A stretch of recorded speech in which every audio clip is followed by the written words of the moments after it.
be reliable. Be brilliant at the basics. Be simple. Show up when you're supposed to show up. Do the things that you say you're going to do when you say you're going to do them. That sort of trusted reliability sort of thing is more often than not completely missed, completely overlooked. And it gives you a platform and a foundation upon which to build other value-added sort of relationship building activities that could move you on towards surprise and delight.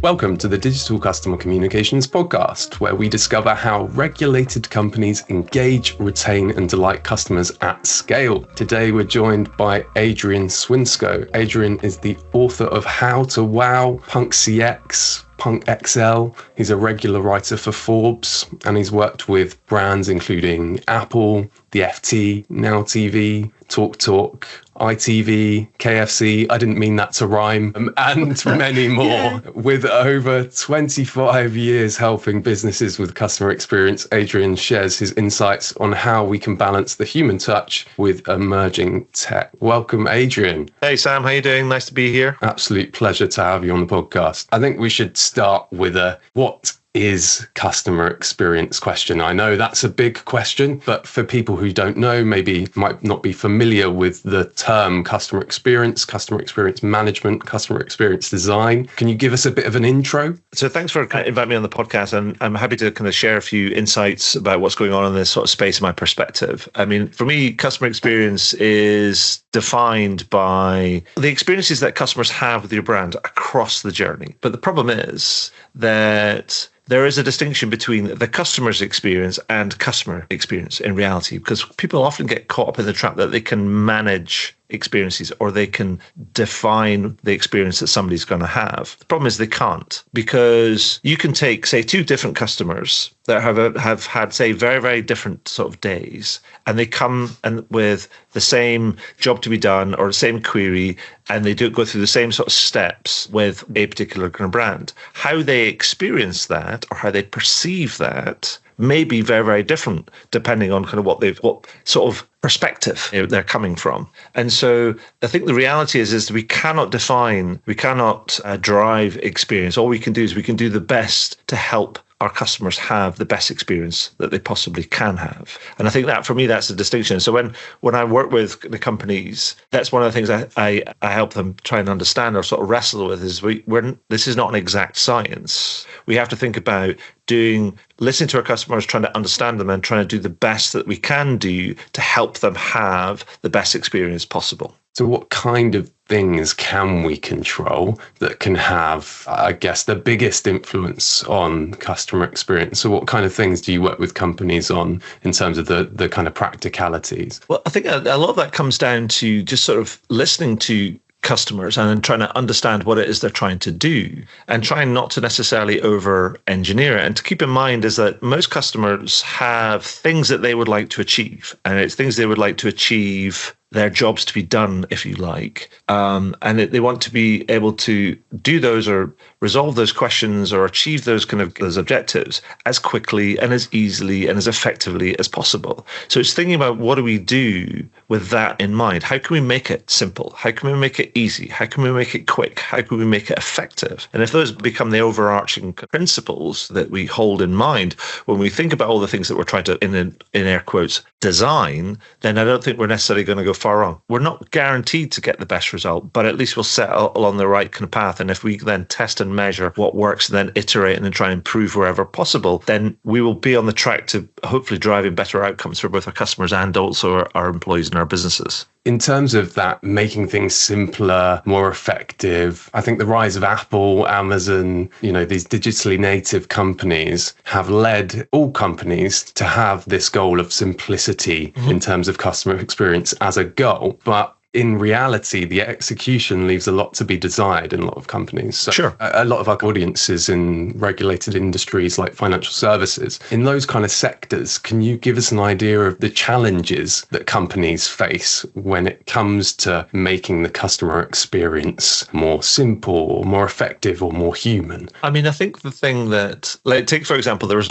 making things simple is, let me give you an example. there was a technology company. There's a technology company called Intercom, and they've been working hard to try and improve, to build these sort of AI agents that can help customers self-serve more effectively. Now, they've been building their own models and and trying to improve resolution rates as much as they can out of the box. But I think the key thing that they did that is really driving their success, the thing that stood out for me, is that they have worked really, really hard on understanding a customer's intent or understanding the question that the customer is trying to answer right at the get-go. And if you do that, then you end up driving effective resolution.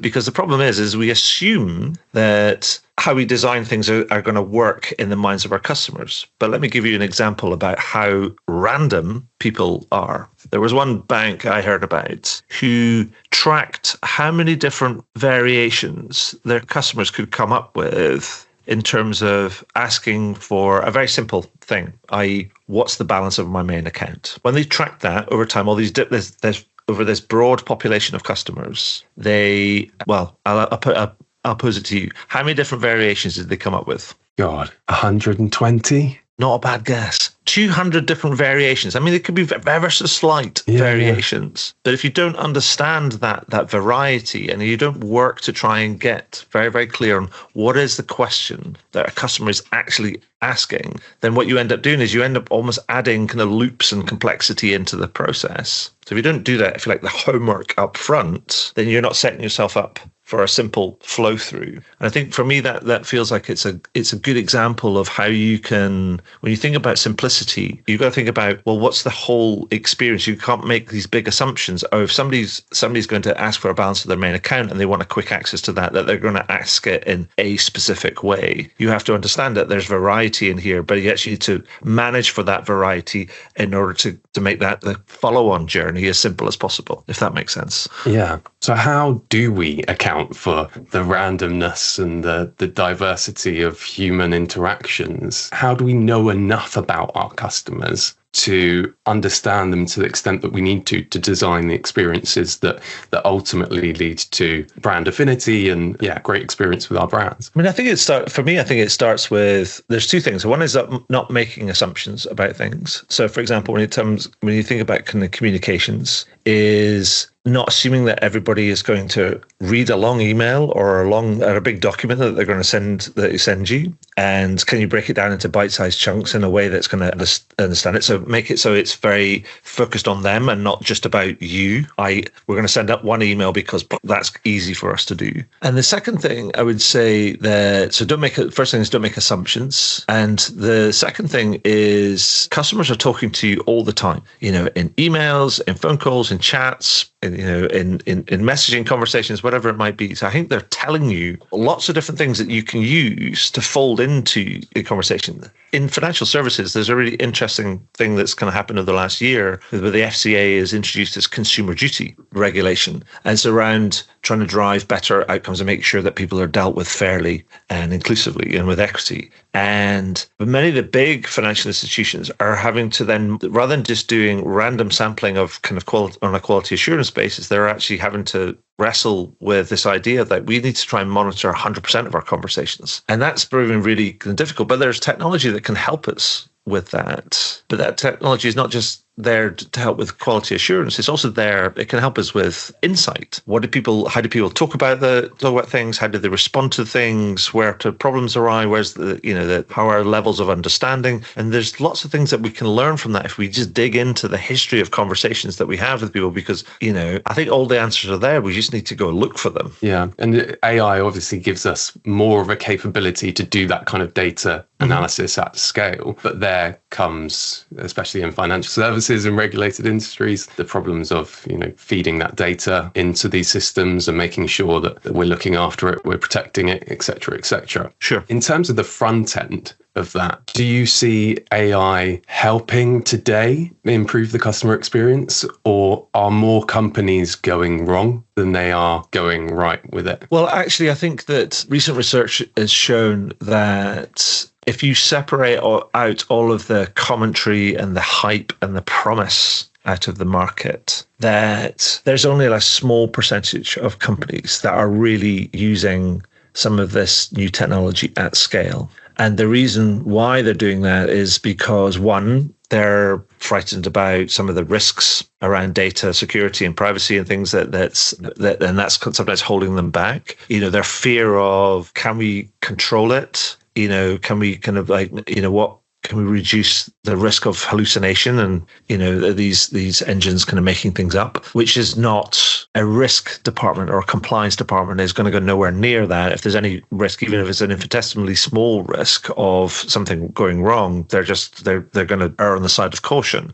But the second probably more real problem is that these systems don't exist in isolation. They rely on people having the right sort of data and technology architecture in order to be able to fuel these engines. And many of the older companies, more legacy companies, don't have the right sort of data and technology architecture in place to be able to put these systems in place and then also benefit from the possibilities that they offer. Also, there's another dimension to it, is that, and it's around about AI capability, skills, and resourcing, because this new technology is different to other enterprise software. Whereas other enterprise software applications, you go through a rigorous kind of choice process, you choose a vendor that you want to work with, you get some training, you do some onboarding, and then you're off to the races, and you wait for it. You do kind of some regular updates and some QBRs and all these different things, and that's kind of fine. However, this is different. These new systems different because actually the onus for testing and maintenance and improvement also shifts to the enterprise. So it requires you to assemble some people who are going to not just operate the systems, but also to test it, to develop it, to monitor it, to improve it, and also to source new data, to create new content, all of these different sort of things. And that's quite a significant undertaking that many people haven't got their heads or their organizational arms around as yet. And hence that explains some of the slow progress that we're seeing in the market. It's like, so there's all this promise, all this hype, all this possibility, but actually there's many enterprises are saying that we're making a slow start to this because we're just not ready. Yeah. So in terms of financial services, we see this all the time. In fact, if you split it out into SMEs and enterprise, you see almost the same thing in financial providers as you see in financial advisories. The regulation is a big thing. It's a big barrier. The legacy tech is a big barrier, but in slightly different ways. In SMEs, it's more about sort of resource management. They just don't have the resource to conduct a project that deploys new technology. It takes so much resource from a small business as it does for an enterprise business in a different way. But yeah. I mean, for example, one of the less risky applications for AI, which is then mitigates against some of that risk of like hallucination, has been to try and use it and apply it in a service or support or a contact center sort of like space with call summarization, agent assist, that type of thing. The problem is you still get that resourcing element that comes to play. And given that, so you get these customer service leaders that are going, so you're telling me in order to do that and to grasp and leverage these possibilities, I'm going to have to take 5 or 10 people off the front line to be able to team up this, to be able to test it, to monitor it, to develop the content for it, to improve it going forward. But when I do that, but you're not giving me any more investment in order to pay for that, that to replace that headcount with kind of new agents, then all I'm thinking is like, well, how is that resource diversion going to impact my metrics around my call queues, about my first call resolution, my average handle time, all of these different, my customer satisfaction, all these different sort of things. And most people are going, I'm incentivized on those metrics, despite what you say about the promise of kind of AI. And if we don't get that investment versus the investment sort of balance kind of like right, then we're not going to step into this as quickly as the C-suite might like, because there's a reality is like going, no, I'm incentivized to do this and I've got to attend to these sort of things. I can't afford to pull people off the front line to try and harness this possibility, not at the current levels of investments that we currently have. I mean, obviously you need the right amount of investment and resource to pull off these projects. But are there concepts that can help companies? I'm thinking particularly of your books, Punk CX, Punk XL. Punk, as a music genre, was kind of a reaction to the increasing instrumental technicality in guitar music and band music, a reaction against it with the kind of core philosophy that's, well, anyone can do this with whatever tools they have. Is that approach that you suggest in your books on Punk CX, is that what people should take away from it? Anyone can do it with the tools they have, or is there more to it? I think that's a valid sort of perspective, and the tools are there if you have the right, you build up the capability, you build up your understanding, have the right intent. My perspective and the genesis around the whole punk thing was that the customer experience industry was starting to become a bit like the prog rock industry was back in the 1970s, like overly codified, overly elaborate, self-indulgent, all these different, more interested in itself than the outcomes. And that's what punk was trying to advocate. It's like anybody can do this. Anybody can have an impact. You don't have to play by the rules. But I think the thing that I see missing in most organizations is I think they get caught up in this sort of tail wagging the dog situation. They get caught up in the possibilities of the technology rather than thinking about what is the experience that they want to deliver. And actually need to kind of like flip things around and think about, well, what is the experience I want to deliver? What is the data that I need to deliver that? And what is the technological tools I need to assemble in order to kind of help support that? Rather than the other way around where, we buy some tech and then we see what we can do with it. And I think that's the thing I'm advocating for is like, actually, let's be more intentional about what we want to do, how we want to do it, and then choose the most appropriate tools rather than just choosing tools because it becomes part of another hype cycle. So let's bring it back down to that intention of the kind of individual then, I guess, within a company. In your book, Punk XL, you talk about experience leadership. Leadership is obviously very important when you're trying to drive any sort of change in a company. Where does that seed start from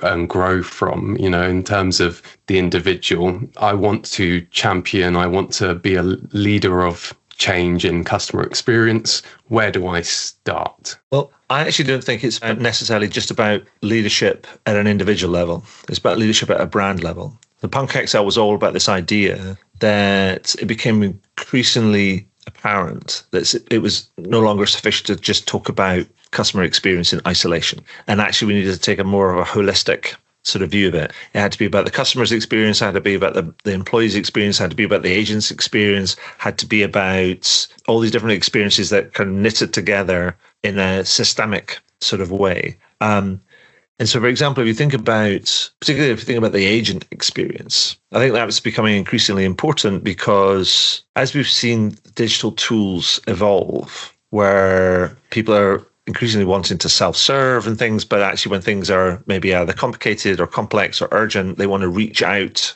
to a human being to get live support. Now, in that moment when they've failed to solve the problem themselves and they need live support from somebody, it's not surprising that there's heightened expectations of a positive, quick, effective, good resolution to their request. And therefore, it's incumbent on us to think about how do we operationalize excellence in the moment? I mean, how do we help those agents be excellent in that moment? And I think that then we must then need to think about, well, what is it that we need to do to help that agent do that? And when you start to think holistically about that, it's not just about the journey the customer has, it's also about the role that your people play in being able to deliver on those sort of things. Then you start to dig into, that connects to that, and that connects to that, and that helps that, and that helps that. So I think that's what I mean is that this is not a simple problem to solve. It's a complex problem. It takes time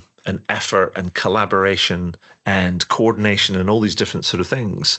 And sometimes we have to start small and then think about sort of like scaling from there. But I think it's important, and it's only going to become increasingly important, particularly when you think about that agent experience, because what will happen is that these digital tools will evolve. They will get better. The customers will more readily be able to self-serve and answer their own sort of questions. And therefore, the sort of issues that human beings, will be asked to deal with will be the ones that are more complicated, are more complex, and are more likely to require greater input from people that sit in other parts of the organization. And so having that connected, coordinated setup system, way of working that's going to enable and equip the agents with either the right connections or the right information or the right access to the right set of systems to be able to solve that problem in the moment, rather than actually having them routed onto somebody else and somewhere else, is going to become almost the benchmark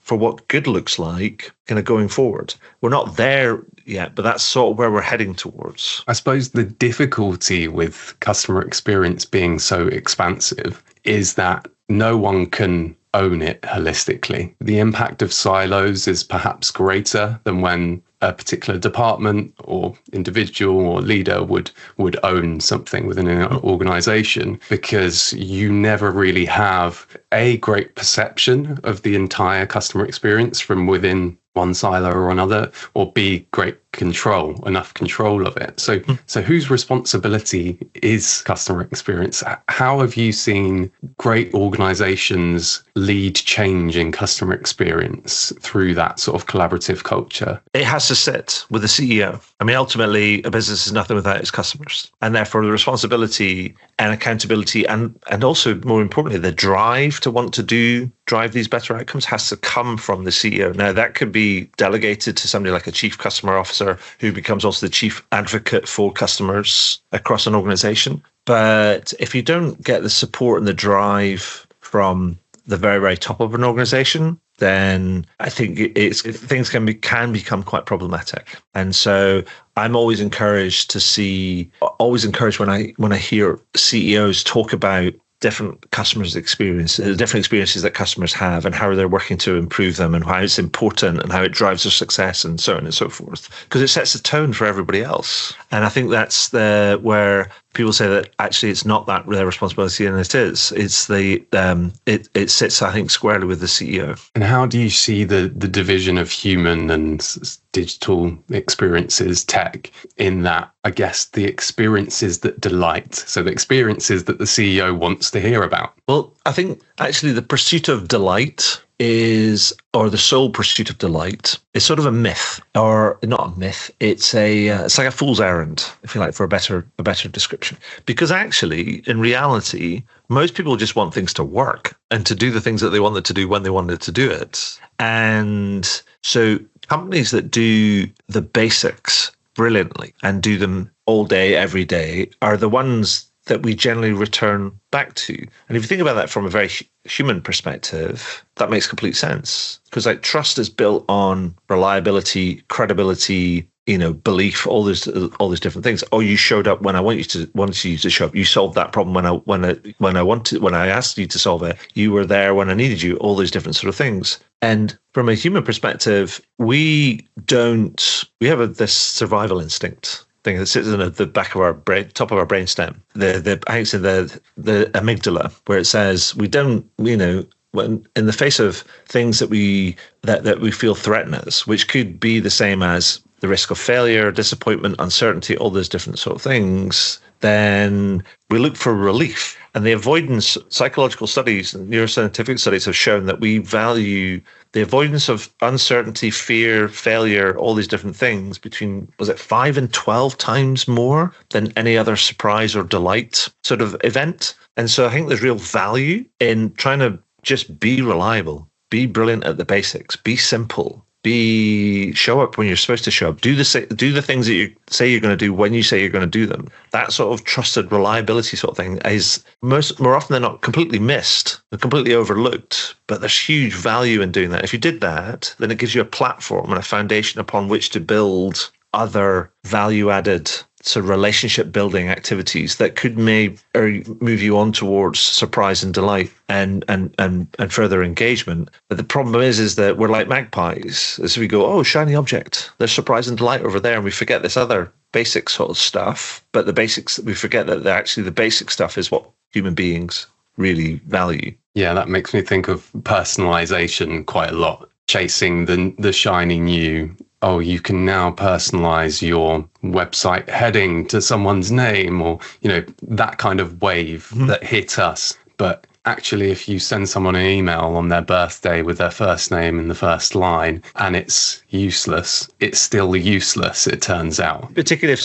that same person has already got a query into, say, your support desk that says, where's my parcel? Or where are you at? I asked a question about this or that the other day, and you still haven't got back to me. I'm waiting for a thing, and now you're sending me a birthday wishes. Now, if you send the birthday wishes which said, actually, just to update you on where your parcel is or what's happening with your question, here's the update. This is what we're kind of doing to try and find it. Oh, by the way, I noticed it was your birthday. Hope you have a wonderful day. Different. Yeah, and a lot of the great change that we've seen in financial services, as an example, has been things just work better. But on that sort of thing, that's fine. And there is this big drive to digital. But I have a bugbear about the financial services, particularly some of the high street banks, that there's collateral damage in that whole drive. And it's it's around the sort of the reduction of the retail footprint in the high street banks. And that makes me think, that are they not missing,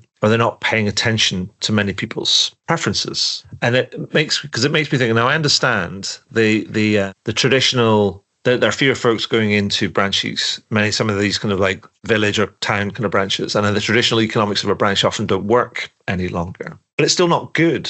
The reduction of the retail footprint is still not good for large swathes of the population, particularly older people who aren't digital first, and they feel like they're getting forced to have to do this digital, or when they don't want to do that, they're having to travel to go to do their banking. And the thing that frustrates me is how some of these financial institutions are not being creative and trying to solve for that problem. And it makes me think about, well, why couldn't they collaborate? And rather than them all having separate branches, why couldn't they have a banking hall in an old sense, where you end up with a concierge service that people have almost like banking pods, where you can set up an appointment to go and do your banking with a banking advisor, but without all the overhead of having to staff and or sort of lease and manage your own retail sort of things? Could they not collaborate in order to do that? And that's the thing that frustrates me with some of these. It's almost a bit like it's this way or no way. And that bugs me because it just ignores large parts of the population who, by the way, in many cases, have most of the money. Yeah, that's very true. There are banks that are trying to solve the problem in their inward-looking way, setting up banking hubs and things like that. Collaborating with other banks to set up marketplace-style banking hubs is a great idea. But whether they are outward-looking enough to do that, I don't know. There are actually brokers, if you think insurance, like one example off the top of my head is Howdens, who have actually started to increase their footprint. There is this sense of a brand as a part of the local community that you lose when you don't have a brick and mortar retail footprint. Do you think that hurts digitally native brands though? Because if you think of like Starling, Monzo, the big banks, challenger banks, do you think that's just sort of part of the strength of their customer experience is that they are a digital brand? Oh no, I think that what they do is they have a particular sort of positioning. They are digital kind of only, and I think customers recognize sort of that. But when you've got companies that have been traditionally brick and mortar and then are developing a digital kind of offering and portfolio, that they have a sort of different relationship, a different history that they have to kind of deal with. And so I don't think it necessarily, you might say it hurts and maybe it excludes or reduces their total addressable sort of market. But I just think it just feels that, particularly for the more traditional high street sort of players, I think that it just feels like they're potentially ignoring some of the concerns of some of their older customers, or the customers that are, even with a drive to touch payment, contactless payment and things, there's still cash floating about. Checks are still a thing. Yeah. There are people still like to do their own sort of business sort of banking, particularly smaller businesses. And it just feels like it's for many of them, and this might just be kind of me being slightly curmudgeonly sort of thing. It just feels like it's hard for many people, and some of their concerns seem to be getting sort of ignored. And I'm just raising that because you can say that you're being customer focused, but actually, no, you're making some big economic sort of decisions about the drive to digital because it suits you. And people have been campaigning on this front around how many financial institutions have not been paying attention to some of the either more vulnerable or more remote or older customers for the longest time, but where I don't think we're necessarily seeing their concerns being heeded as much as I would like to see. I think we have to let you go soon. We've already taken up too much of your time, but can I ask you one final question? Of course. So if we bring it back to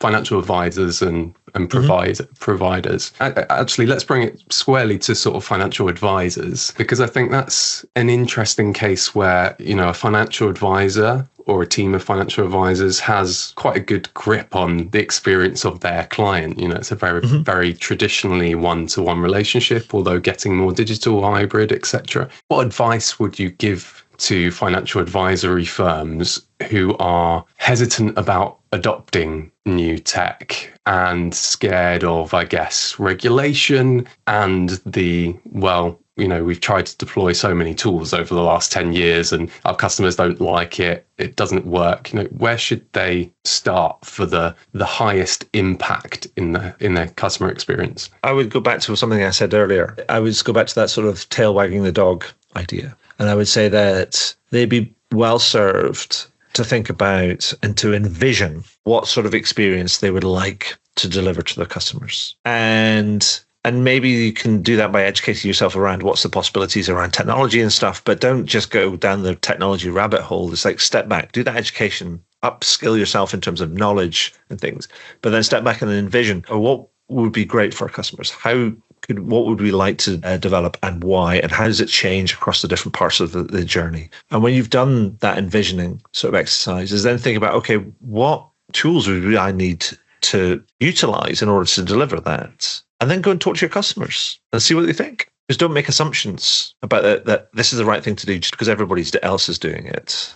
Be willing to zig when other people are zagging, sort of thing.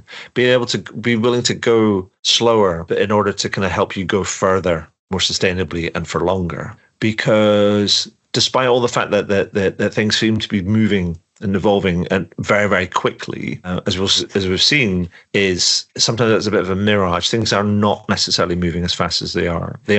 Technology is changing fast, and we need to make sure that we're abreast of that. But we also need to make sure that we stay connected to our customers and envision kind of what it is that we like to deliver for them. But then talk to them. They'll tell you, they'll ask the right sort of questions, or they'll tell you what they think, and that will hopefully help you minimize the risk of making the wrong decisions, making the wrong investments, getting things wrong, or how fast to go with them, or where to point your effort and your resources, because they'll tell you everything that you need to know. I'll give you one quick example of a company that's in a different sort of space, but about how this might work. This is one of my favorite stories. There's a company called Big Ass Fans. They make fans, obviously big industrial fans, based in the States. Was set up by a guy called Kerry Smith, and Kerry employed this guy called Dave Schultz, who's since passed away. May he rest in peace. He employed Dave to kind of go out and talk to customers,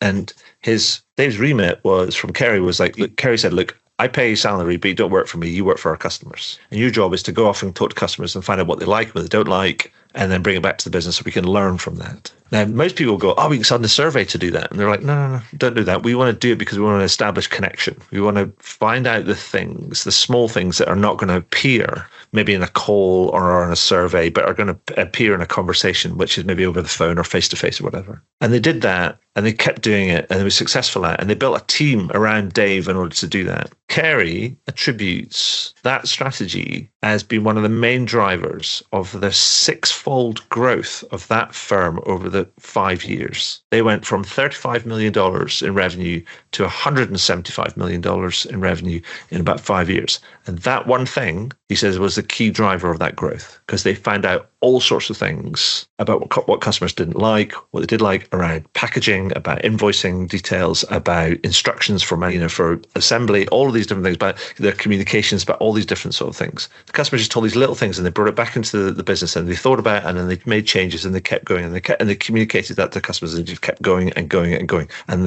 the quality of the relationships that they had with their customers just went through the roof. It's even harder to forge that connection today because we've got this thing in front of us that gives us all the answers we need, or pretends to give us all the answers that we need. We've got, if I want to know how to communicate with my customers better, I can Google it and I can look at all the McKinsey studies. I can look at all this research done by people much smarter than me. And I can look at all of my analytics dashboards on how many emails they open, et cetera, But sometimes it takes stepping away from that and actually just speaking to your customers, and you find out so much more speaking to just a few than you would looking at data from hundreds, because there you just get the averages. Adrian, thank you so much for your time today. It's been an absolute pleasure. Speak to you soon. Thanks very much.